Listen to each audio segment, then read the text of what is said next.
lies here on the pillow next to my beautiful babe, beating with music of stars and sweet nothings, of dreams that might be made, while you rest, my beautiful babe. My beating heart will fight the shadows, the monsters, the nightmares, the demons. My heart will hug you tight. If, my girl, your eyes should not open, from your dreams you should not wake. My heart, my soul, my life, my everything would break. Here it is, my beautiful babe, my heart for you. Good night.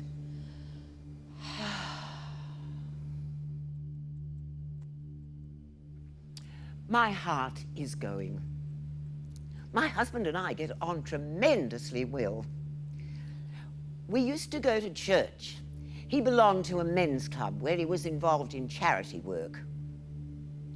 I think I picked a good one there.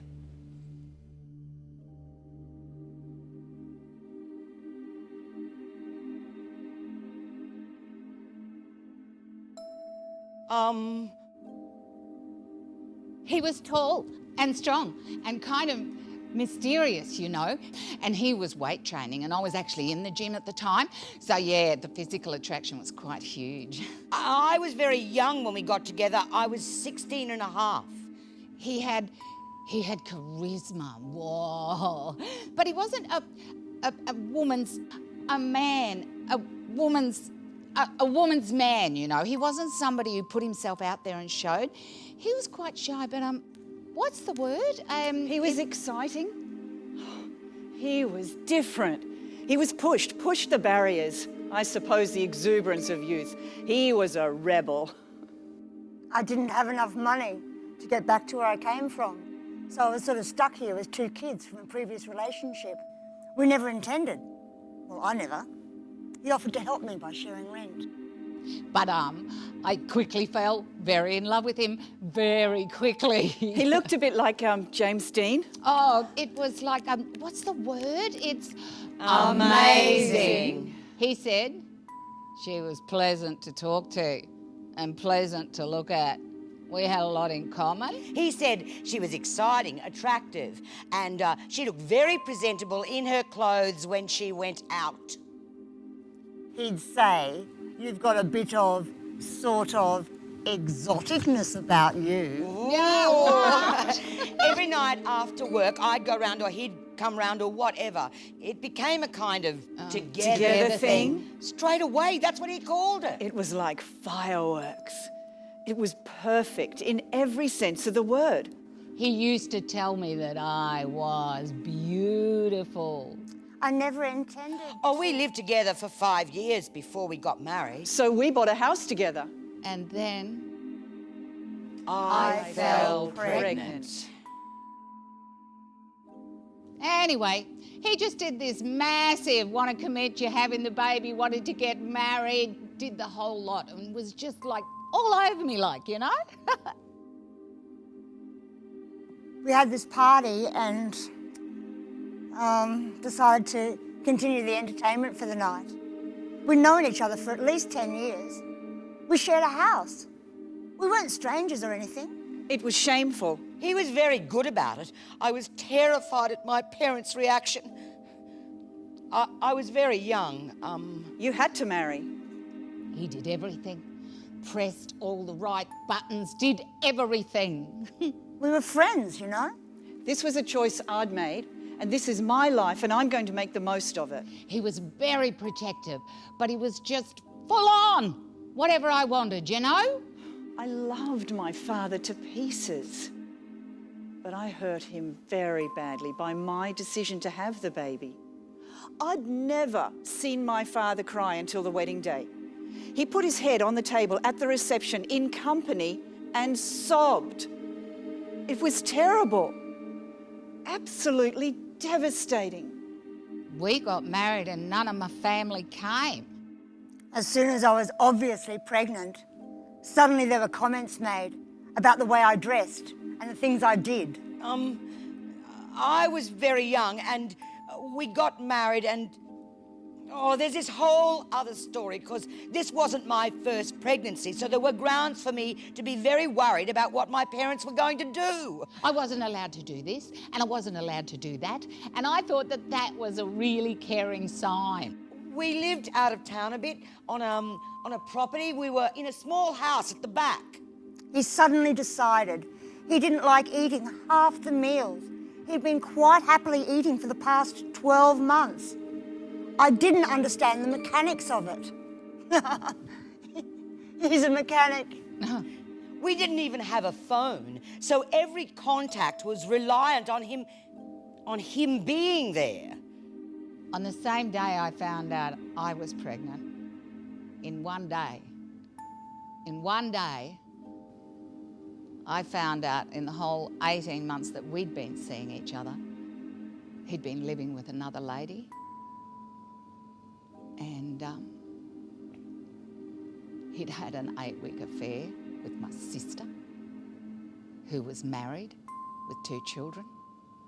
It ripped my family apart. My car seemed to break down a lot more often, so he was always there to fix it. Saved me a lot of money like that. It was good for a while. It was really good for a few years, yeah. He started drinking. Looking back, I think he was probably an old-fashioned guy. We both worked hard. We had a great son. But it wasn't long before there was an element of men were breadwinners. A woman could never be more successful than a man. But I was. I earned more than him. I was very young, and I was concerned I'd lose another baby. My first child was adopted out, so, yeah. It starts with, Those jeans don't fit you very well. but it's given us a bit of friendly advice, you know. That progresses too. You don't want to wear those jeans. 2, You're not wearing those jeans. He managed to get my sister pregnant as well. I switched to skirts. It was like an element of competition. He began to gamble. He was always a drinker, always boasted how he could drink anyone under the table.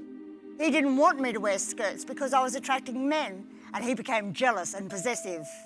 I wasn't allowed to wear jewellery, makeup, earrings. You know, I wasn't allowed to be pretty. I was worthless. I was hopeless. I couldn't do anything right. Who are you seeing? My life got progressively just more controlling and more controlling and more controlling. He isolated everybody. Who are you seeing? I felt so alone. The first time he hit me, I was sitting on his knee.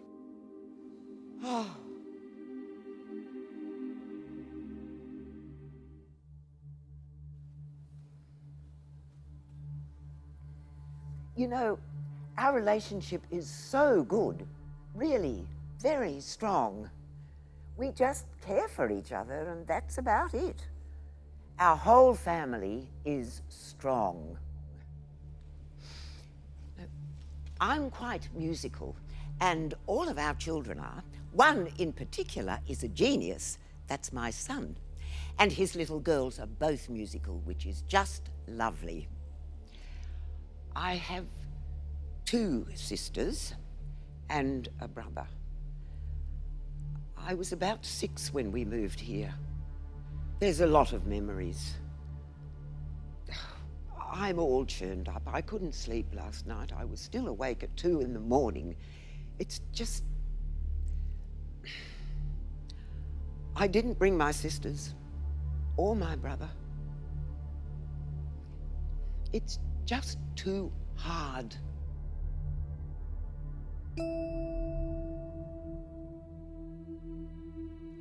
He assumed I was having an affair with somebody.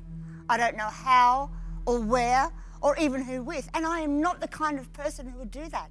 But if he wasn't right there, he took control of who would visit. If he didn't approve of a person, they didn't feel welcome to come back. If somebody supported me, they weren't welcome back. We lived a long way from other people, out in the bush. I would spend about 3 months in his company, 24 hours a day, 7 days a week, within 50 metres of him. I never got a reality check.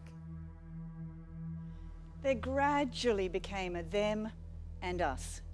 My attitude to the relationship changed as our son grew in the way he, his father, put him down. Not that he ever hit him, though. He kicked the dog. Kicked the dog so hard, or tried to kick the dog so hard one night he missed and broke his foot. Put a hole in the wall. He'd throw furniture over the rail. And we'd go out to dinner. He didn't like something, so he'd throw his chips on the floor. He became very negative, very belligerent. He made the rules. I started to notice that he was like, he was always grab the phone. And eventually it just became, we just didn't even bother answering the phone anymore because he'd always go, I'll grab it. And before you know, a little while would go past and you'd go, hold on a sec. Nobody else actually answers the phone except him, you know? Nobody else opens the door unless he opens the door. It was like he was making sure that he knew exactly who was ringing and controlling physically.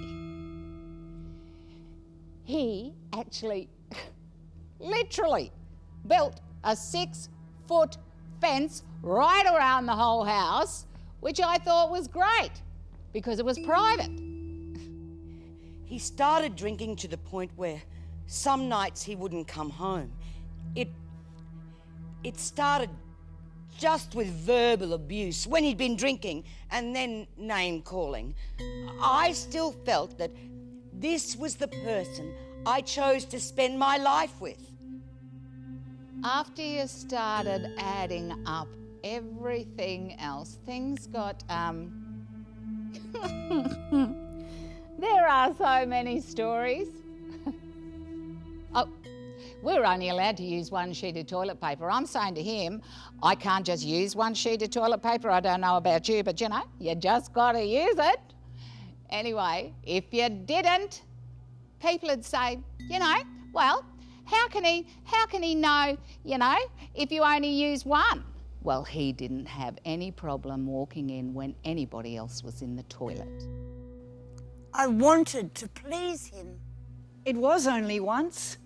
I always felt if I could keep him happy, things would be fine. I had a fear that if I left, I'd be the one made out to be doing the wrong thing. My heart was so chock-a-block full.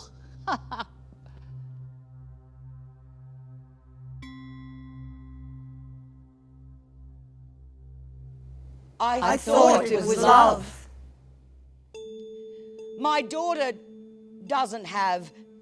has never had a father in her life, and I just wanted that family unit. I tried to do the right thing by my kids. I'd do anything for my kids. My son was born, and he tried to deny that he was the father.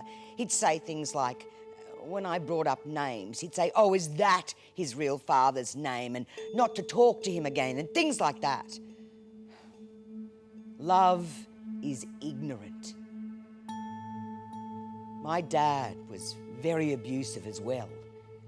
He used to, unbeknownst to us till much later in life, he used to hit my mum, and it'd be nothing for him to close his fist and punch me in the side of the head as he walked past. I just wanted my kids to have a decent life. I wanted them to have a mum and dad that loved them very much.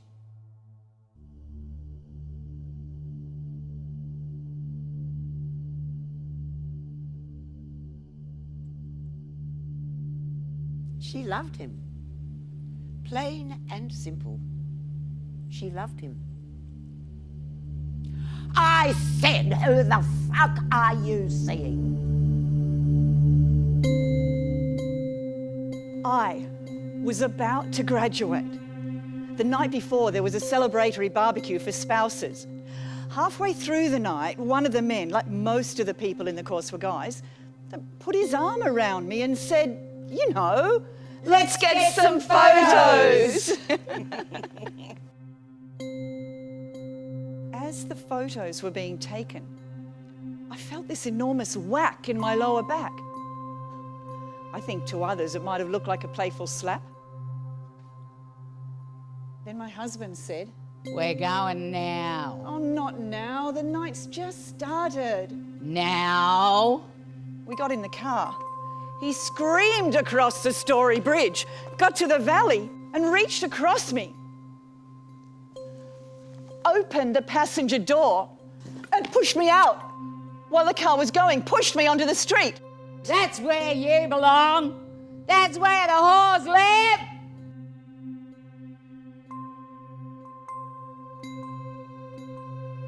I still had my purse. I caught a cab home.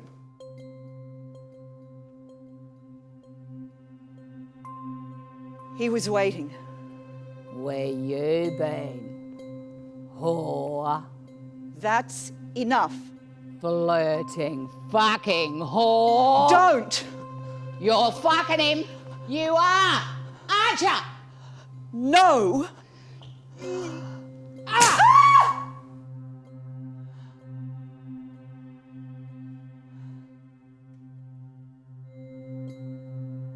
I couldn't graduate.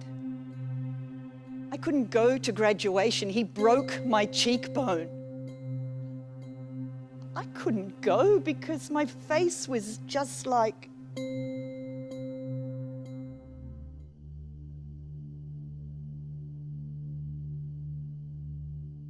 She used to sing to us. It was lovely, like, If my girl your eyes should not open, from your dreams you should not I remember it wake. well. My heart, my soul, We were so little when we moved here, my brother, my sisters and I. It was at a time when there were still cane fields at your back fence. Oh, there were arguments. Yes, I remember arguments about money. My father worked shift work, and we always knew to be quiet when he was in the house. When he was sleeping, we knew to be quiet. When he wasn't around, we were just quite normal little kids. Made as much noise as we wanted.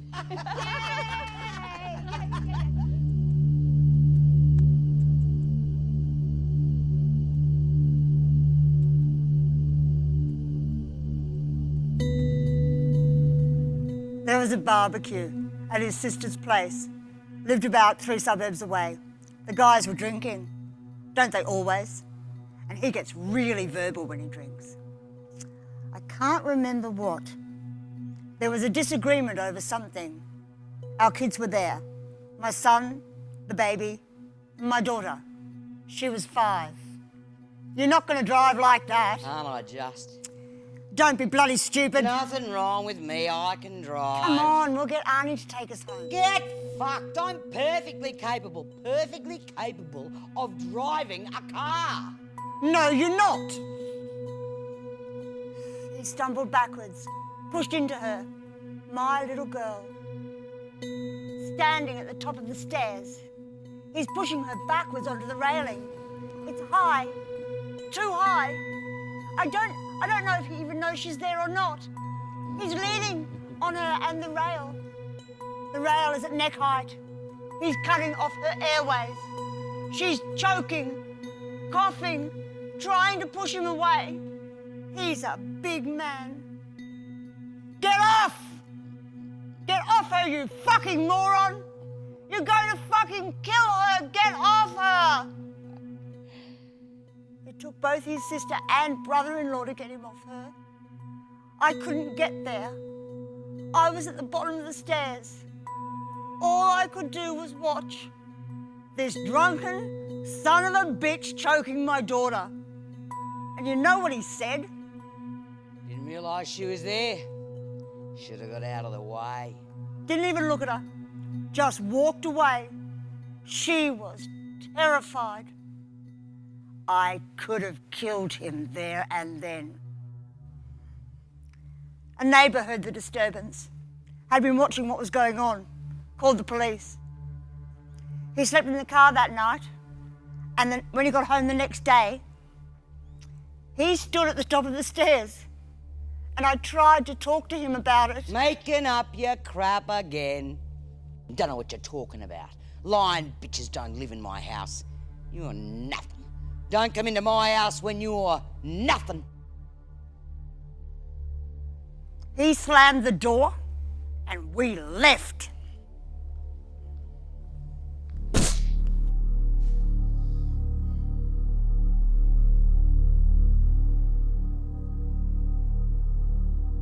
I was quite little.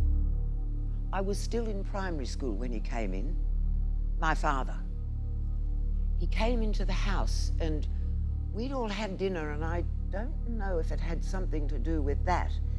He had to wait for his, or it wasn't kept warm, whatever, I don't know. He hit her, and he kept hitting her. He just kept going and going. We were all scattered, all of us. We hid in my bedroom, and we just stayed as quiet as we possibly could. It was so quiet. If my girl your eyes should not open, from your dreams you should not wake. Until she started to My sing. heart, my When she soul, sang her my lullaby, we life, knew we could come out. my Knew he was in bed everything asleep. would Where are you, you little bastards? Come on out, you come, you little cunt! I didn't know. I didn't know he was doing that. It wasn't until later that I found out. He never actually, well, he smacked my son around the face once, but that was all that I saw. Then later I found out when I wasn't home, they were my boys, my babies, 7 and 9. There were cuts on their hands, and I said to them, "What's this, boys? This doesn't just happen. What happened?" I yelled at him that night for lying to me, for not telling me. He just sat in a lounge the whole time while this was going on. If there's ever anything wrong, it's always your fault. It's always someone else's fault. Those boys were distraught that night. The next day they told me, well, the older one did. He'd go down to the shed to sharpen his knives on the grinder, and then he'd make them hold out their hand this way. He'd cut their hands to see. Both of them. Don't you fucking cry. He'd take them for a swim. I saw this. He would hold them in the pool. And then he'd grab them and hold their heads under the water, and they'd be kicking and screaming and trying to rip his hands, but he's a strong man. And I'd be screaming, "Get off him! Leave him alone!" And eventually he'd bring them up, and they'd be like purple, and he'd go, You're never going to learn any self-control, you little shits. "He hurt my babies."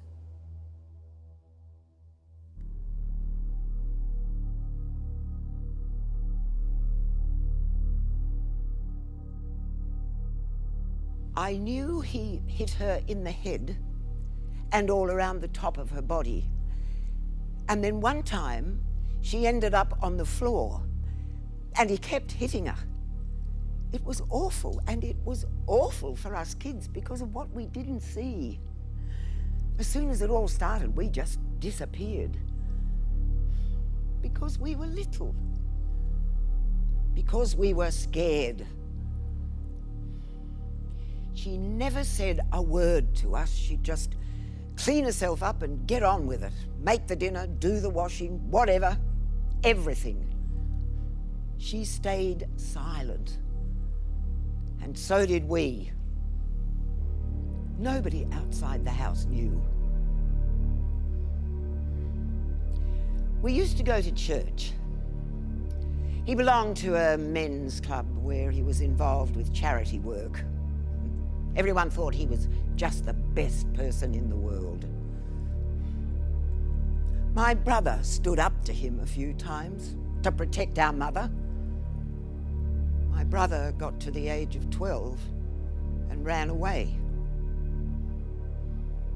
He was 4 years younger than me. I was probably in my final year of high school. The year after that, I don't know what happened. I went away to teachers' college. I don't know what happened, but when I got back, it was different. My brother turned 15 and moved away.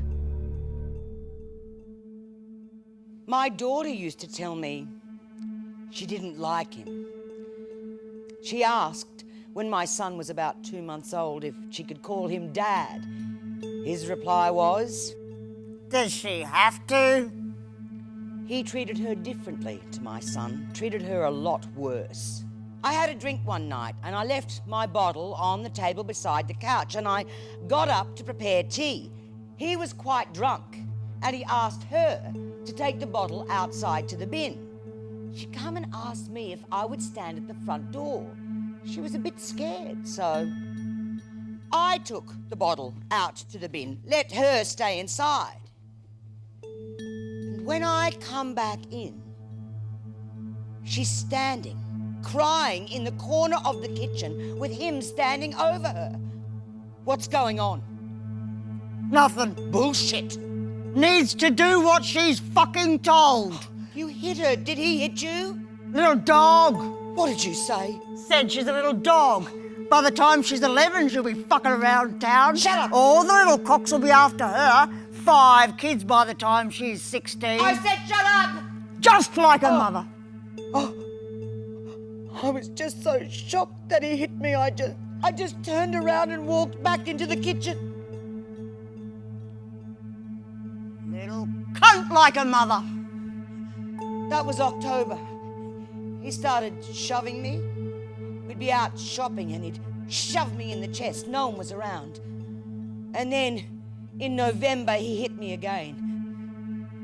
I was sitting down, arranging my DVDs. I was sitting in the chair and I was watching him.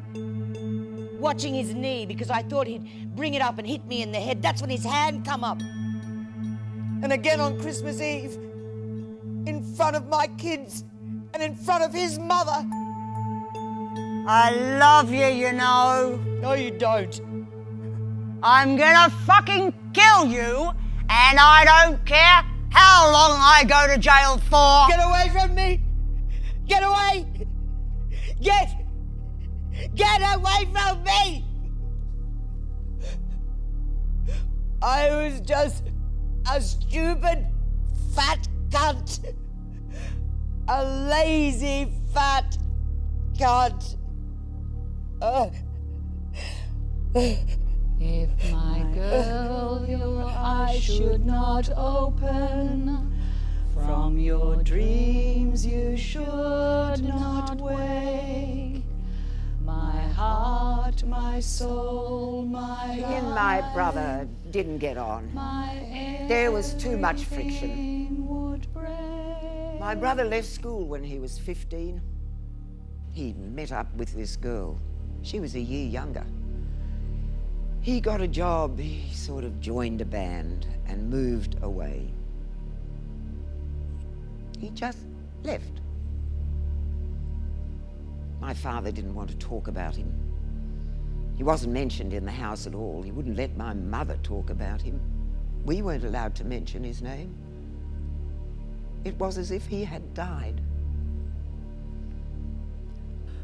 I don't know if my mother's influence had anything to do with it, but years later, my father made contact, and they did see him again. But I don't know, he had about 8 kids by this. I don't think he ever worked. He lived like a hippie. And then, when he was about 43, he had a really bad asthma attack, and they lived out the back of a small town. By the time the ambulance got there, he was dead. My mother was shattered. She felt like she'd lost a son she never knew. I don't think she ever got over it. He was the brother I never had. It keeps me awake at night. Oh, my heart is going. Can I make you a cuppa? I'm sorry. There's a part of me still grieving. It's love. We trust, we love with all we've got. That's why it happens. Your heart starts leaking all that love and eventually there's nothing left. And that's how it feels. Took me 7 years to work it out. Yep, 7 years. I was determined to stick it out until the kids had finished school, because it's easier to get a kid through school with 2 incomes than 1. So I was going to try to stick it out. But when he started doing those nasty, cruel, painful things, I just had to. That's it. This is where it ends.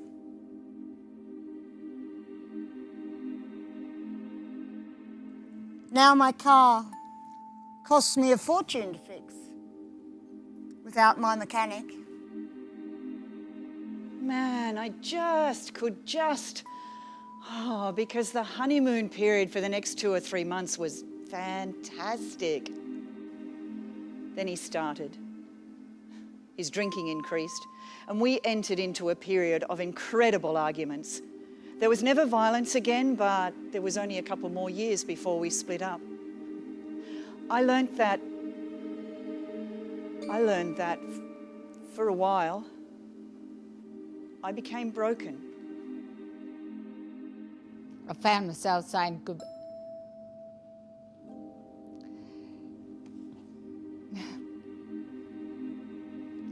I sat on my front steps and I wrote a goodbye letter to my children. In my head, I have 4. I started with my oldest boy and I wrote him a letter, goodbye. And then I wrote a letter goodbye to my second son. And then I wrote another letter to my little girl, and she was, 14 months or 15 months. When I got to my unborn child, I just broke down, started crying, and crying.